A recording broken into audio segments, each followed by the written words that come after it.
Praise the lord. చేరి వచ్చిన మీకు అందరికీ ప్రభువైన యేసుక్రీస్తు నామములో శుభములు తెలియజేస్తున్నాను. ఈ దినము వాక్య పరిచర్య నిమిత్తము ఏర్పాటు చేయబడిన లేఖన భాగము యోహాను సువార్త 1వ అధ్యాయము 23వ వచనము. అందుకతడు ప్రవక్త అయిన యెషయా చెప్పినట్లు, నేను ప్రభువు త్రోవ సరళము చేయుడి అని అరణ్యములో ఎలుగెత్తి చెప్పు ఒక శబ్దము అని చెప్పెను. దేవునికి స్తోత్రం. హల్లెలూయా. మన ప్రభువును, మన రక్షకుడు, మనల్ని ప్రేమించి మన కొరకు ప్రాణాన్ని అర్పించినటువంటి నజరేయుడైన యేసు క్రీస్తు నామములో ఆత్మీయ బంధువులైన మీ అందరికీ ఆయన హెచ్చవలసి ఉన్నది అనేటువంటి కార్యక్రమం వీక్షించడానికి ప్రత్యేకమైనటువంటి ఆహ్వానాన్ని పలుకుతున్నాం. దేవునికి స్తోత్రం. దేవుడు మిమ్మల్ని దీవించునుగాక. ఆల్రెడీ మిమ్మల్ని దీవించాడు. మీరు ఆశీర్వాదానికి వారసులవుటకు పిలువబడ్డారు. మీరు ఆశీర్వాద పండగలకు పరిగెత్తుకుని వెళ్ళడానికి కాదు మీరు పిలువబడింది, ఆశీర్వాదానికి వారసులు అవడానికి మిమ్మల్ని ప్రభు పిలిచాడు. స్వస్థత, విశ్రాంతి, లేదు అంటే వేరువేరు సమాధానం, వేరువేరు ఆశీర్వాదాలు ఇవ్వడానికి ఆయన మనల్ని పిలిచాడు. ఆయన పిలుస్తున్నాడు మనల్ని. ఆయన తన ప్రజల్ని పిలుస్తున్నాడు. తప్పిపోయిన కుమారుల్ని, కుమార్తెలను పిలుస్తున్నాడు. సమస్యలో ఉన్న వారిని పిలుస్తున్నాడు. కాబట్టి ఈ దినాల్లో ఆశీర్వాదాల కోసం మీరు అరులు చాచొద్దు, తాపత్రయపడద్దు. మొదట ఆయన రాజ్యాన్ని, ఆయన నీతిని వెతకండి. అనగా దేవుని చిత్తాన్ని నెరవేర్చండి. అనగా దేవుడు ఆజ్ఞాపించిన విధంగా జీవిస్తూ ఉండండి. ఆశీర్వాదాలు వాటంతటవే వస్తాయి. ఆశీర్వాదములు మీకు కలుగునుగా కానంగానే గంభీరంగా ఆమెనని పలుకుతుంటారు. దేవుడు మిమ్మను తోకగా కాదు కానీ తలగా చేయునుగా కానగానే ఆమెనని చెప్పేసి ఇలాగా పలికిస్తున్నటువంటి సేవకులు కూడా ఉన్నారు. ఇలా పలికినా పలకకపోయినా గుర్తుపెట్టుకోండి, మీరు ఆశీర్వాదానికి వారసులవుటూ పిలువబడ్డారు. We are called to inherit the blessings. నేను ఆశీర్వదించబడ్డాను, ఒకప్పుడు శపించబడ్డా. నేను ప్రభువు లేనప్పుడు శాపంలో నేనున్నాను. ప్రభు వచ్చాడు, ఆశీర్వాదాల వర్షం, ఆశీర్వాదపు జల్లులు కురవడం ఆరంభించింది. డబ్బు కాదు, డబ్బు ఉండొచ్చు లేకపోవచ్చు, ఆరోగ్యం ఉండొచ్చు లేకపోవచ్చు, కానీ ఐఎమ్ ఎంజాయింగ్ ద బ్లెస్సింగ్స్. అనగా ఆత్మ సంబంధమైన ఆశీర్వాదాల్ని నేను అనుభవిస్తున్నాను. ఎఫెసీ పత్రిక 1వ అధ్యాయం 3వ వచనంలో ఉన్నట్టుగా క్రీస్తులో ఆత్మ సంబంధమైన, పర సంబంధమైన ప్రతి ఆశీర్వాదాన్ని అనుభవిస్తున్నాను. కాబట్టి మా అందును బట్టి మనం ఎంతో సంతోషంగా ఉండాలి. దేవుని స్తోత్రం. రండి మనం దేవుని వాక్యాన్ని ధ్యానించుకుందాం. మీరందరూ ఆత్మీయ క్షేమంగా ఉండాలని, మీ ఆత్మీయ ఎదుగుదలకు వీలంతో ఎక్కువగా మేము సహకరించడానికి సిద్ధంగా ఉన్నాం. మీకు ఎటువంటి సహకారం అందించాలని మేము సిద్ధంగా ఉన్నాం. మీతో కలిసి దేవుని మాటలు పంచుకోవాలన్నా, స్టడీ చేయాలన్నా కానీ, మీకోసం ప్రార్థించాలన్నా, మీకోసం ఉపవాసం ఉండాలన్నా మేము సిద్ధంగా ఉన్నాం. వెండి బంగారాలు మా దగ్గర లేవు. వెండి బంగారాలు మీకు మేము ఇవ్వలేము. బట్టలో, లేకపోతే దుప్పట్లో, లేకపోతే ఇంకా ఏవేవో డబ్బు మేమే ఇవ్వలేం. కానీ మాకు కలిగింది మేము ఇస్తున్నాం. మాకు కలిగింది యేసు నామములో కలిగినటువంటి ఆ విశ్వాసం, యేసు నామములో కలిగినటువంటి ఆశీర్వాదాలను, ఆత్మ సంబంధమైన ఆశీర్వాదాలను మీతో పంచుకోవాలని మేము ఆశపడుతున్నాం. దయచేసి యూట్యూబ్ చూస్తున్న వారు, యూట్యూబ్లో ఏమైనా కామెంట్స్ ఉన్నాయేమో నేను రోజు చూస్తుంటాను. నేను కామెంట్స్ పెట్టండి. లైక్ చేయడం మాత్రమే కాకుండా కొన్ని కామెంట్స్ పెట్టండి. మీరు వాక్యంలో ఏ విషయాలతో మీరు ఏకీభవించారో, ఏ విషయాలతో మీరు ఏకీభవించలేదో అనేటి విషయాలు మీరు మాకు తెలియజేసినట్టయితే వాటి గురించి మనం చక్కగా చర్చించుకోవడానికి ప్రయత్నం చేద్దాం. దేవుని స్తోత్రం. కాబట్టి దయచేసి యూట్యూబ్లో మాత్రం కామెంట్స్ పెట్టడం మర్చిపోవద్దు. మీరు ఒకవేళ క్రిటిసిజం, విమర్శలు చేసినా పర్లేదు, దాని గురించి నేను దిగులు పడేవాడిని కాదు, భయపడేవాడిని కాదు. క్రిటిసిజం చేయండి. విమర్శ కూడా అవసరమే. ఒకవేళ అన్నీ కరెక్ట్గా ఉన్నాయని కాదు, అన్నీ కరెక్ట్గా ఉంటాయని కూడా కాదు, మనల్ని మనం సరి చేసుకోవడానికి ప్రయత్నం చేద్దాం. కాబట్టి దేవునికి స్తోత్రం. సమయంలో దేవుని వాక్యాన్ని ఉన్నది ఉన్నట్టుగా బోధించాలనేది దేవుని సేవకునిగా నా యొక్క ఉద్దేశం. ఎందుకంటే ఒకడు బోధించినట్లా దేవోక్తులను బోధించినట్టుగా బోధించాలని దేవుని వాక్యంలో రాయబడింది. గత ఎపిసోడ్లో ఆత్మీయుల యొక్క అపార్థం, యోహానును గురించిన అపార్థం, యోహానే మెస్సియా అయి ఉంటాడు అనేటువంటి అపార్థం, అది అవగాహన కాదు, అపార్థం అని. కారణం ఏంటంటే స్వభావంలో వాళ్ళిద్దరి మధ్యలో తేడా ఉంది, మోషేకి యోహాను గారికి. అంతేకాకుండా యేసు ప్రభు చెప్పిన సూత్రాన్ని బట్టి తేడా కూడా వాళ్ళిద్దరి మధ్యలో కనిపిస్తుంది. అంతేకాకుండా వాళ్ళు వచ్చిన స్థలాన్ని బట్టి కూడా వాళ్ళిద్దరి మధ్యలో తేడా ఉంది. కాబట్టి మనం అర్థం చేసుకున్న విషయము, ప్రజలు అపార్థం చేసుకున్నారు, మనం అర్థం చేసుకున్నాం. అప్పటి వారు అపార్థం చేసుకున్నాం, ఇప్పటి వారు అర్థం చేసుకుంటున్నారు. దేవుని స్తోత్రం. అర్థం చేసుకునేటువంటి కృపను దేవుడు మనకు అనుగ్రహించాడు. మనం అపార్థం చేసుకోకుండా అర్థం చేసుకున్నాం కాబట్టి మనం ఆత్మీయంగా ఉన్నతంగా ఉన్నామని, వాళ్ళు అపార్థంగా చేసుకున్నారు కాబట్టి ఆత్మీయంగా మనకన్నా చాలా తక్కువ స్థాయిలో ఉన్నారని జడ్జిమెంటల్గా తీర్పు తీరుస్తున్నట్టుగా నేను మాట్లాడడం లేదు. జాగ్రత్తగా ఆలోచిద్దాం. రండి మనం దేవుని వాక్యాన్ని ధ్యానించుకుందాం. యోహాను సువార్త 1వ అధ్యాయము 23వ వచనము.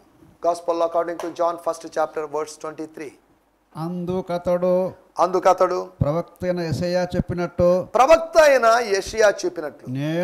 నేను ప్రభువు త్రోవ సరళం చేయుడి అని అరణ్యములో ఎలుగెత్తి చెప్పు ఒక శబ్దము అంతే అని చెప్పాను. దేవునికి స్తోత్రం. హల్లెలూయా.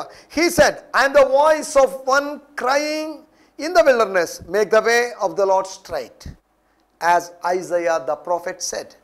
దేవునికి స్తోత్రం. యోహాను గారు తన గురించి తాను ఏం చెప్పుకుంటున్నాడో చూద్దాం. Listen, John replied with the words of Isaiah the prophet. Listen, I am a voice calling out in the wilderness, straighten out the road for the Lord, he is on his way. తాను ఏమై ఉన్నాడో చెప్పుకుంటున్నాడు. తనను తాను గొప్పగా ఊహించుకోవడం లేదు. బాప్తిజం తీసుకోవడానికి వేల మంది, లక్షలాది మంది వస్తున్నారు. ఓహో, ఐఎమ్ సంథింగ్ గ్రేట్ అనుకోలేదు. నీ పరిచర్య పెరిగినంత మాత్రాన నువ్వు సంథింగ్ గ్రేట్ అనుకోవద్దు. నువ్వు దెయ్యాలను వెళ్ళగొడుతున్నంత మాత్రాన యు ఆర్ సంథింగ్ గ్రేట్ అనుకోవద్దు. నీ ద్వారా స్వస్థత కార్యాలు జరుగుతున్నాయి కదా యు ఆర్ గ్రేట్ అనుకోవద్దు. నీ ద్వారా టీవీ కార్యక్రమాలు జరుగుతున్నాయి, యు ఆర్ గ్రేట్ అనుకోవద్దు. We are not great. మనం గొప్పవాళ్ళం కాదు.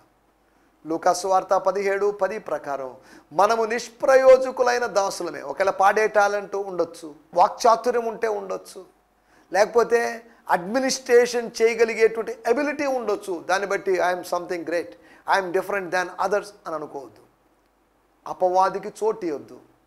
వాడు అహంకారాన్ని, అతిశయాన్ని నీలో పెట్టి నిన్ను ఆత్మీయ పతనానికి గురి చేస్తాడు. జాగ్రత్త. ఐఎమ్ నథింగ్ అని చెప్పుకుందాం.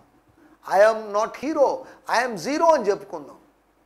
నేను హీరో కాదు, నా మినిస్ట్రీ ఎక్స్పీరియన్స్ బట్టి నేను ఇంగ్లీష్ బాగా వచ్చు కాబట్టి, లేదంటే నేను మంచి బైబిల్ కాలేజీలో సెమినార్లో చదివాను కాబట్టి ఐఎమ్ సంథింగ్ గ్రేట్ అనుకోవద్దు. You are not great. God is great. God is great alone. ఆయన ఒక్కడు మాత్రమే గొప్పవాడు, మనందరం తక్కువ వాళ్ళం. యోహాను కూడా అదే చెప్పాడు. ఆయన గొప్పవాడు, నేను తక్కువవాడిని. ఆయన హెచ్చవలసి ఉన్నది, నేను తగ్గవలసి ఉన్నది. ఆయన యజమానుడు, నేను దాసుణ్ణి కాదు, బానిసని కాదు. అలా ఉండడానికి కూడా అర్హత లేనటువంటి అయోగ్యుడైన మనిషిని అని చెప్పి తనను తాను టూ మచ్గా, చాలా ఎక్కువగా తనను తాను తగ్గించుకున్నాడు. సరే, దేవునికి స్తోత్రం. హల్లెలూయా. మన టైటిల్ ఒకనివాడు. నీవు నీవాడివి కాదు. నీవు నీ భర్త దానివో, లేకపోతే నీవు నీ భార్య వాడివో, లేకపోతే నీ బిడ్డల వాడివో కానే కాదు. నీవు ఒకనివాడు. You belongs to someone. నువ్వు నీవాడివి కాదు, నువ్వు నీ వాళ్ళ వాడివి కాదు. You belongs to God. నువ్వు దేవునికి సంబంధించిన వాడివి. నేనెవరినో తెలుసా? అయ్యా మీరు ఇన్ని ప్రశ్నలు అడుగుతున్నారండి, నేను అన్ని సమాధానం చెప్పలేను. నో నో నో అనే చెప్పాల్సి వస్తుంది. ఏలియావా? నో. ఆ ప్రవక్తవా? నో. ఇంకెవరివి? నో నో అని చెప్తున్నాడు. కానీ ఆయన చెప్పినట్టు మాట ఏంటంటే, నేను ఒకని శబ్దాన్ని, అనగా యెషయా శబ్దం అని కాదు. యెషయా గారు చనిపోయారు. యెషయా ప్రవచనములో నుంచి యేషయా ఏమైతే ప్రవచించాడో ఆ ప్రవచన నెరవేర్పులో భాగాన్ని నేను అంతవరకే. యెషయా 66వ అధ్యాయంలో చెప్పినట్టు ప్రవచనాల యొక్క నెరవేర్పు నేనని కాదు. యెషయా ప్రవచనాన్ని తీసుకొని మీ వినికిడిలో ఈ లేఖనం నెరవేరిందని చెప్పాడు. అనగా యోహాను జీవితంలో యెషయా ప్రవచనం నెరవేరింది. యేసు ప్రభు జీవితంలో కూడా యెషయా ప్రవచనం నెరవేరింది. అదేంటిది? ఇద్దరి జీవితాల్లో కూడా యెషయా ప్రవచనం నెరవేరడమా? అవును. యోహాను జీవితంలో ఒకే ఒక విషయంలో యెషయా ప్రవచనం నెరవేరింది. యేసు ప్రభు విషయంలో అనేక ప్రవచనాలు, కొన్ని వందల ప్రవచనాలు యెషయా గ్రంథంలోంచి యేసు ప్రభువుని బట్టి నెరవేరినాయి. యేసు ప్రభువులో నెరవేరినాయి. కాబట్టి ప్రవచనాలు, ఎన్ని ప్రవచనాలు యేసు ప్రభుని గురించి ఉన్నాయో. యోహాను గురించి కూడా ప్రవచనం ఉంది. కానీ ఒకని శబ్దము అని చెప్పబడింది యేసు ప్రభువుని గురించి కాదు, ఒకని శబ్దము అని చెప్పబడింది యోహాను గురించి. అనగా ముందుగానే యేసు ప్రభు గురించి బోల్డ్ ప్రవచనాలు ఉన్నాయి. కానీ కీర్తన గ్రంథంలో 108వ కీర్తనలు అనుకుంటాను యూదా ఇస్కరియోతును గురించిన ప్రవచనం ఉంది. యూదా ఇస్కరియోతును గురించి కొన్ని ప్రవచనాలే, యేసును గురించి బోల్డ్ ప్రవచనాలు. లేకపోతే యోహాను గురించి కొన్ని ప్రవచనాలే, కానీ యేసును గురించి అనేకమైన ప్రవచనాలు. దేవుని స్తోత్రం, హల్లెలూయా. మనం ఆలోచిస్తున్న విషయాల్లోకి వచ్చేద్దాం. ఆయన ఒకనివాడు. ఈ ఒకనివాడికి ఏం జరిగింది? He belongs to someone. నువ్వు కూడా నీ వాడివి కాదు. ఓ నేను నా సంస్థకు సంబంధించిన వాడిని కదా. No, you don't belong to your church or denomination. You belongs to God. నీవు నీ సొత్తు కాదు. నిన్ను వెలపెట్టుకొన్నాడు. నీ సంస్థ నిన్ను వెలపెట్టుకోనలేదు, నీ తల్లిదండ్రులు నిన్ను వెలపెట్టుకోనలేదు, నీ బంధువులు నిన్ను వెలపెట్టుకోనలేదు. నిన్ను వెలపెట్టుకునేది ఒకడే, ఆయనే క్రీస్తు. నువ్వు ఆయన వాడివి. He purchased you, he brought you by his blood, his own blood. గొర్రెల యొక్కయు మేకల యొక్కయు కోడెల యొక్క రక్తంతో కాదు నిన్ను కొనింది, తన ఓన్ బ్లడ్తో, తన సొంత రక్తము చేత. కాబట్టి నువ్వెవరు అంటే నేను క్రీస్తుకు సంబంధించిన వాడిని. ఆయన శబ్దాన్ని, ఆయన స్వరాన్ని, ఆయన ప్రతినిధిని, ఆయన దూతని, ఆయన సేవకుణ్ణి, ఆయన రాయబారిని అని చెప్పుకోలే. కానీ నేను పలాని జకర్యా కుమారుణ్ణి లేదా పలాని ఎలిజబెతమ్మ కుమారుణ్ణి అని చెప్పుకోవడం కాదు. దేవునికి స్తోత్రం, హల్లెలూయా. మనం ఎవరమో మొదటి రాజుల గ్రంథము 17వ అధ్యాయము 1వ వచనంలో ఏలియా చెప్తున్నట్టు ఒక మాట మనం గమనించాలి. మొదటి రాజుల గ్రంథము 17వ అధ్యాయము 1వ వచనం. అంతటా గిలాదు కాపురస్తుల సంబంధియును తిష్బీయుడైన ఏలియా అహాబు నొద్దకు వచ్చి, దేవుని సన్నిధిని నేను నిలబడి ఉన్నాను, ఇశ్రాయేలు దేవుడైన యెహోవా జీవం తోడు, నా మాట ప్రకారము గాక ఈ సంవత్సరములలో మంచైనను. చాలండి sir. Elijah the Tishbite, one of the Gilead settlers, spoke to Ahab అని రాయబడిన మాట. తర్వాత as the eternal leaves, the true God who gives life to the Israelites, the God whom I serve. దేవుని స్తోత్రం. నేను ఎవరిని వాడినో, ఎవరిని సేవిస్తున్నాను, ఎవరిని నమ్మాను. నేను ఒకరిని సన్నిధిలో నిలబడుతున్నాను, నేను ఒకరిని సేవిస్తున్నాను. నేను రాజుని సేవించడం లేదు, ఈ దేశాన్ని నేను సేవించడం లేదు, నా దేవుడిని నేను సేవిస్తున్నాను. నేను ఆహాబు సన్నిధిలో ఉన్నానని కాదు, నేను నన్ను పంపినవాడు, నన్ను నియమించినవాడు, నన్ను పిలిచినవాడు, నేను ఎవరి సేవ అయితే చేస్తున్నానో ఆ వ్యక్తి యొక్క సన్నిధిలో ఉన్నాను. ఆహాబు సన్నిధిలో కూడా దైవ సాన్నిధ్యాన్ని నువ్వు అనుభవించవచ్చు, అన్యుల సన్నిధుల్లో కూడా దైవ సాన్నిధ్యాన్ని అనుభవించవచ్చు. దేవుని స్తోత్రం. సరే, ఈ మాట కూడా పక్కన పెట్టి కాస్త ముందుకు వెళ్దాం. నువ్వు ఒక్కని వాడివి. ఇది ప్రభువునకు కావలసి ఉన్నది. గాడిద లేదా గాడిద పిల్ల లేదా రెండు, ఇది ప్రభువునకు కావలసి ఉన్నది. ఇది దేవార్పితం అని యూదులు చేస్తున్న కోర్బాన్ అనేటువంటి ఆచారం ప్రకారం ఇది దేవార్పితం. నువ్వు దేవార్పితం. నిన్ను నువ్వు అప్పగించుకున్నావు, నిన్ను కమిట్ అయిపోయావు. పరిస్థితులన్నీ నిన్ను తరుముతున్నప్పుడు హ్యాండ్సప్ అనబడినటువంటి వినబడినటువంటి దైవస్వరానికి నువ్వు చేతులు ఎత్తేసావు, లొంగిపోయావు, కమిట్ అయిపోయావు. అంతవరకే. నువ్వు కాదు, నువ్వు నీవాడివి కాదు. నేను కాదు, లేదా నేను కాదు క్రీస్తే అని చెప్పినటువంటి పౌలును మనం అర్థం చేసుకోవాలి.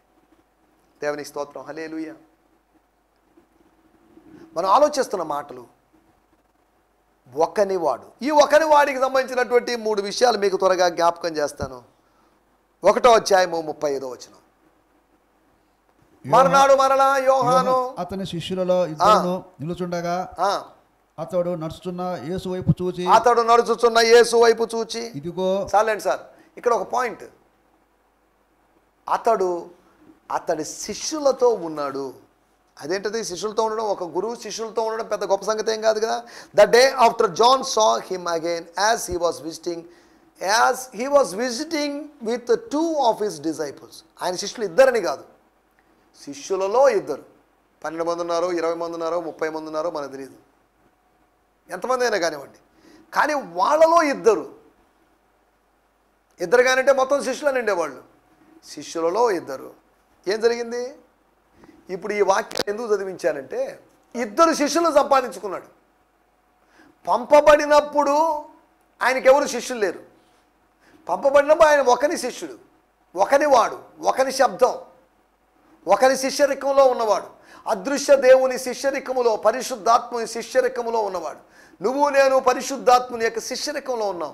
నేను బోధిస్తున్నప్పటికీ కూడా నేను ఏదో మనుష్య బోధకుని దగ్గర లేను, కానీ పరిశుద్ధాత్ముడు అనే పరమ బోధకుని దగ్గర శిష్యరికం చేస్తున్నాను. పౌలు గమలియేలు పాదాల దగ్గర నేర్చుకుంటే, నేను నువ్వు ప్రభు పాదాల దగ్గర నేర్చుకునే వాళ్ళంగా ఉండాలి. పరమ గమలియేలు మన ప్రభు. పరమ గమలియేలు అంటున్నాను అంటే ఆయన అలా పౌలుకు గమలియేలు ఎలాగో గగనవాసి అయినటువంటి దేవుడు, సియోను వాసి అయిన దేవుడు మనకు అటువంటి వాడు. ఆయన పాదముల దగ్గర, ఆయన అపరంజి పాదముల దగ్గర, అపరంజి వంటి పాదముల దగ్గర మనం నేర్చుకుంటున్నాం. దేవునికి స్తోత్రం. హల్లెలూయా. 1వ అధ్యాయం 6వ వచనం. A man named John. దేవుని యొద్ద నుండి పంపబడిన ఒక మనుషుడు ఉండెను. దేవుని యొద్ద నుంచి పంపబడిన కొందరు మనుషుల్ని కాదు, ఒక మనుషుడు. చాలండి. అతని పేరు యోహాను. ఈ 6వ వచనాన్ని 35వ వచనాన్ని మనం పోల్చి చదువుకుంటే మనకు ఒక విషయం అర్థమవుతుంది. ఏంటి అంటే, 1వ అధ్యాయం 6వ వచనంలో ఒకడే, కానీ 35వ వచనానికి వచ్చేసరికి కనీసం మినిమం ఒక ఇద్దరిని కలిగి ఉన్నాడు. అనగా అభివృద్ధి చెందాడు. 20 సంవత్సరాల క్రితం ఆయన ఒక్కడే, యాకోబు ఒక్కడే ఒక కర్రతో వచ్చాడు, పారిపోతూ వచ్చాడు, భయముతో వచ్చాడు, పిరికివాడిగా వచ్చాడు. కానీ 20 సంవత్సరాల తర్వాత గమనించండి, ఆయన ఒక్కడు కాదు, ఆయన చేతిలో మాత్రమే కాదు కర్ర కలిగినటువంటి అనేక మందిని తాను కలిగి ఉన్నాడు. 2 గుంపులయ్యాడు. ఒంటరివాడు 2 గుంపులయ్యాడు. ఒంటరివాడు 1000 మంది అవుతాడు అన్నట్టుగా ఒంటరివాడు 2 గుంపులయ్యారు. ఈ రోజులో ఒక్కడమే కూర్చొని ప్రార్థన చేసుకుంటూ ఆరాధన చేసుకుంటూ ఉంటే దేవుడు క్రమంగా కొంతమంది విశ్వాసాలు నడిపించి నీ సంఘాన్ని అభివృద్ధి పరుస్తాడు. కొన్ని సంవత్సరాల క్రితం 2004వ సంవత్సరంలో జూలై నెల ప్రాంతంలో నేను ఒక్కడిని కూర్చొని ఆదివారం ప్రార్థన చేసుకుంటున్నప్పుడు దేవుడు ఒక ఆంటీ గారిని నడిపించాడు. ఏదూరి మరియమ్మ ఆంటీ గారిని నడిపించాడు. అలా ఆమె వచ్చింది. క్రమంగా క్రమంగా క్రమంగా కొంతమంది చేర్చబడ్డారు. సంఘం అభివృద్ధి చెందింది 40 వరకు. ఈ 14, 17 సంవత్సరాలుగా అంతమంది అయ్యారు. ప్రభు కృపను బట్టి 5 బ్రాంచ్ అభివృద్ధి జరిగింది. అభివృద్ధి కలుగజేసిన వాడు దేవుడు. నేను విత్తాను, నీళ్లు పోశాను, కానీ అభివృద్ధి కలగలేదు. అభివృద్ధి నా వల్ల కలగలేదు, అభివృద్ధి వేరొకరి వల్ల కలిగింది. అభివృద్ధి దేవుని వల్ల కలిగింది. నేను విత్తి ఉండొచ్చు, వేరే వాళ్ళు నీళ్ళు పోసి ఉండొచ్చు, లేదా వేరే వాళ్ళు నీళ్ళు పోస్తే, లేదా వేరే వాళ్ళు విత్తితే నేను నీళ్ళు పోసి ఉండొచ్చు, కానీ అభివృద్ధి మాత్రం దేవుని వల్ల కలిగింది. అద్వితీయుడైనటువంటి దేవుని ద్వారా మాత్రమే అభివృద్ధి కలుగుతుంది. ఆత్మీయులు అనబడిన మనుషుల ద్వారా అభివృద్ధి కలగదనే సంగతిని మీకు జ్ఞాపకం చేస్తున్నాను. దేవుని స్తోత్రం. హల్లెలూయా. నేను ఒక్కడిగా ఉన్నాను, ఇప్పుడు 2 గుంపులయ్యాను. యోహాను ఒక్కడే 1వ అధ్యాయం 6వ వచనంలో, కానీ 35వ వచనంలో ఒక చిన్న గుంపు అయ్యాడు. మొట్టమొదటి మాట పురోగతి, the progress of a person sent by God. పంపబడిన వాని యొక్క పురోగతి చూడండి. దేవుని స్తోత్రం. పంపబడినటువంటి దేవుని సేవకులారా, మీ సంఘాల్లో గ్రోత్ రావాలి, అభివృద్ధి రావాలి. చిన్న చిన్న సంఘాలు నడిపించుకుంటున్నారు, మంచిదే, కానీ ఆ చిన్న సంఘాలు అభివృద్ధి చెందాలి, సంఖ్యాపరంగా అభివృద్ధి చెందాలి. సంఖ్యాపరంగా మాత్రమే కాదు, ఆత్మ సంబంధంగా వాళ్ళు అభివృద్ధి చెందాలి. ప్రభు మీ ప్రాంతంలో, మీ గ్రామంలో, మీ పట్టణంలో అనేక మంది విశ్వాసులు, లేకపోతే అనేక మంది రక్షింపబడవలసిన వాళ్ళు ఉండగా 2 3 కూర్చోబెట్టి ఒకడు రక్షింపబడినా చాలు అని సమర్థించుకుంటున్నావంటే, నిన్ను మోసపుచ్చుకుంటున్నావంటే అది చాలా విచారకరం. ప్రజలు నశించిపోతున్నారు, నాశనమునకు జోగుతున్నారు, పాతాళపు అంచుల్లోకి వెళ్తున్నారు. వాళ్ళని తప్పించాల్సిన బాధ్యత మనకి. We have to save many. We have to preach to many. అనేక మందికి ప్రకటించాల్సిన అవసరం ఉంది. అనేక మందిని శిష్యులుగా చేయాల్సిన అవసరం ఉంది. అనేక మందిని సంఘములో సభ్యులుగా చేర్చాల్సిన అవసరం ఉంది. చాలే ఏ 10 మంది 20 మంది అనే సంతృప్తి చెందొద్దు. నీ సంతృప్తి ప్రకారమే నీ సేవాభివృద్ధి కూడా ఉంటుంది. లేదు, ఐ వాంట్ మోర్, నాకు ఇంకా అనేక మంది కావాలి అని నువ్వు ప్రార్థించి ప్రయాసపడితే దేవుడు అనేక మందిని అనుగ్రహిస్తాడు. దేవుని స్తోత్రం. ఒకటి, అతని యొక్క పంపబడిన వాడు అనగా ఒకని వాడు అయినటువంటి పరలోకపు వ్యక్తి యొక్క వాడైనటువంటి పరలోకపు వ్యక్తికి సంబంధించినటువంటి ప్రభువుకు సంబంధించినటువంటి వ్యక్తికి సంబంధించినటువంటి వ్యక్తి అయినటువంటి ఈ యోహాను ఒకటి అతని పురోగతిని చూస్తున్నాం. రెండో విషయాన్ని నేను మీకు జ్ఞాపకం చేస్తాను. యోహాను సువార్త 1వ అధ్యాయము 51వ వచనం.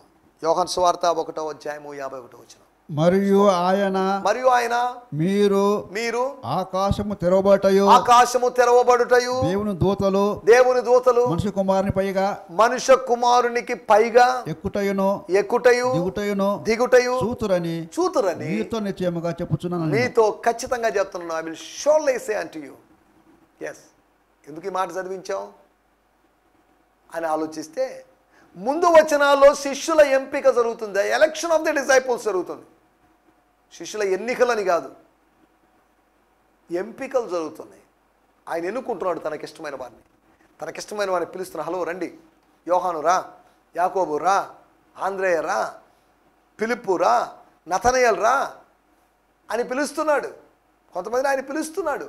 గుంపులుగా ఉన్నారు, జనసమూహాల్లో ఉన్నవారు, గుర్తించబడకుండా ఉన్నవారు, బెస్తలుగా ఉన్నారు, జానులుగా ఉన్నారు. దేవుడు ఆయన పిలుస్తున్నాడు, వారందరిని పిలుస్తున్నాడు.